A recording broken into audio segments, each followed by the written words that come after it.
ہماری security forces پہ حملے شروع ہو چکے ہیں، جو کہ یقیناً ایکسپیکٹ کیے جا رہے تھے، کیونکہ ہم نے افغان مہاجرین کو پاکستان سے انخلا کا بولا ہے. ہماری حکومت نے جب سے ان کو یہ بولا ہے تو ان کے تیور بہت بدل گئے ہیں. حکومت افغانستان سے پاکستان کے تعلقات کشیدہ ہو گئے ہیں. ایک طرف تو وہ اسلام کا نام لیتے ہیں، اور ایک طرف وہ بھارت سے ہاتھ ملاتے ہیں، ایک طرف وہ اینٹی پاکستان ایکٹیویٹیز میں ملوث ہیں، ایک طرف وہ پاکستان میں دھماکے کر رہے ہوتے ہیں، ایک طرف ہماری بیسز کو نشانہ بنایا ہے انہوں نے. ہمارے پاکستان میں ابھی مسلسل وہ حملے کر رہے ہیں مختلف بیسز پہ، مختلف فوجی چھاونیوں پہ، اور کئی ہمارے فوجیوں کو شہید کیا گیا ہے. میں اس پہ اظہار تعزیت پیش کرتا ہوں شہداء کی فیملیز کو بھی، اور یہ بات اب ان لوگوں کے لیے بہت ضروری ہے جو کہ ابھی بھی طالبان کو سپورٹ کرتے ہیں. یہ افغان طالبان کی حکومت کو چاہتے تھے کہ ایسی دہشت گردی یہ شو کر رہی ہے کہ افغان قوم ہمیشہ سے دہشت گردی، ان کے پاس کوئی اور ایکٹیویٹی نہیں ہے apart from being engaged in fighting, کیونکہ ان کو کوئی تربیت ہی نہیں کی گئی، ان کو کچھ اور سکھایا ہی نہیں گیا سوائے فائٹ کرنے کے. آج وہ اسلام کے نام پہ آپ سے لڑ رہے ہیں، کل وہ افغانستان کے نام پہ آپ سے لڑیں گے. اگر نہیں ہوگا تو آپس میں ایک دوسرے سے اپنے ذاتی اناد و دشمنیوں کی بنیاد پہ ایک دوسرے کا قتل عام کرتے رہیں گے، کیونکہ ان کے پاس کوئی healthy activity apart from that ہے ہی نہیں. اس میں ہم تمام اقوام کی کوتاہی ہے کہ ہم لوگ افغانستان کو وہ امن کا ماحول میسر ہی نہیں کر پائے.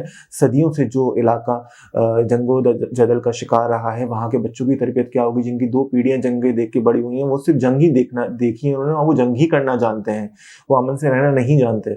تو جیسے ہی ان کو یہ پتہ چلا ہے، ان کو وہ ایکٹیو ہوئے ہیں، اور اب یہاں پر مجاہدین جو ہیں وہ جہاد کر رہے ہیں پاکستانی فورسز کے خلاف. ان کو لگتا ہے کہ جو پاکستانی فورسز ہیں وہ اسلامی فورسز نہیں ہیں، اور اس موقع پہ ہماری قوم کا مورال ہماری فوج کے ساتھ ہونا چاہیے. اور اس موقع پہ بھی اگر جو لوگ ہماری فوج کو کرٹیسائز کرتے ہیں یا اس کے ساتھ نہیں کھڑے ہوئے، وہ بہت غلط تاریخ غلط سائٹ پہ کھڑے ہوئے ہیں. کیونکہ آپ سب کو یہ معلوم ہے کہ دہشت گردی اگر ایتھنیسٹی کی بنیاد پہ کی جائے وہ قابل معافی ہوتی ہے، کیونکہ اس میں بندہ اس کو ثواب سمجھ کے نہیں کرتا.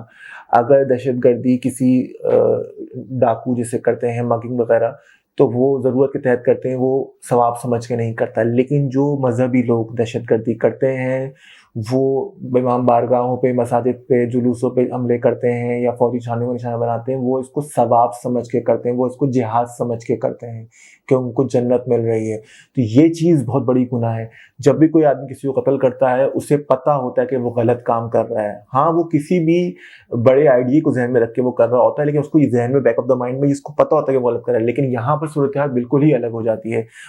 یہاں یہ لوگ یہ کام ثواب سمجھ کے کرتے ہیں، اور جب کوئی کام ثواب سمجھ کے کیا جائے تو یہ آئیڈیولوجیکل مسئلہ آ جاتا ہے. تو ادھر جتنے بھی لوگ ہمارے پاکستانی بھائی ہیں جو اس وقت پولیٹیکل جو ڈسپیرٹی کی وجہ سے، اپنی پولیٹیکل ایفیلیشنز کی وجہ سے فوج کو کرٹیسائز کر رہے ہوتے ہیں، ان سب سے گزارش ہے کہ اس وقت ایٹ لیسٹ ایک قوم بن جائے، اس وقت اپنے فوج کے ساتھ کھڑے ہوں. ورنہ یہ مجاہدین جو جہاد کر رہے ہیں ہم پاکستانیوں کے خلاف، ہماری فوج کے خلاف، ہمارے بچوں کو بھی ماریں گے. جس سے 70,000 پاکستانی خون کی ہولی میں نہلائے جا چکے ہیں وار ان ٹیرر میں. تو اب دوبارہ سے ایک نیا سلسلہ شروع ہو جائے گا، اور افغان جو طالبان ہیں، جو کہ نام تو لیتے ہیں اسلام کا، لیکن وہ ایکچولی اینٹی اسلام کرتے ہوئے ہمیشہ پاکستان کے خلاف، پاکستان مخالفت میں انڈیا کے ساتھ ہی وہ کام کرتے ہیں. بلکہ یہاں تک بولا گیا کہ ہم انڈیا کے ساتھ بیٹھنے کو، کام کرنے کو تیار ہیں پاکستان کے مقابلے میں. اتنے حد تک جہاں ایک طرف وہ کفار و مسلمان کی بات کر رہے ہوتے ہیں، ایمان اور کفر کی بات کر رہے ہوتے ہیں، وہاں وہ ہندوؤں سے ہاتھ ملانے کو تیار ہیں، مسلمانوں سے نہیں. یہاں یہ بات کرنے کا مقصد بالکل بھی یہ نہیں ہے کہ ان سے ان کے تعلقات نہیں ہونے چاہیے. یقیناً ہم جس سوسائٹی میں رہتے ہیں، یہاں پر ادیان سے زیادہ امپورٹنٹ امن ہے. دین، ہندو، مسلمان، سکھ ہونا یہ امپورٹنٹ نہیں. امپورٹنٹ یہ چیز ہے کہ آپ ایک انسان ہیں، اور انسان بن کے ہی دوسروں کے بارے میں سوچنا ہوگا.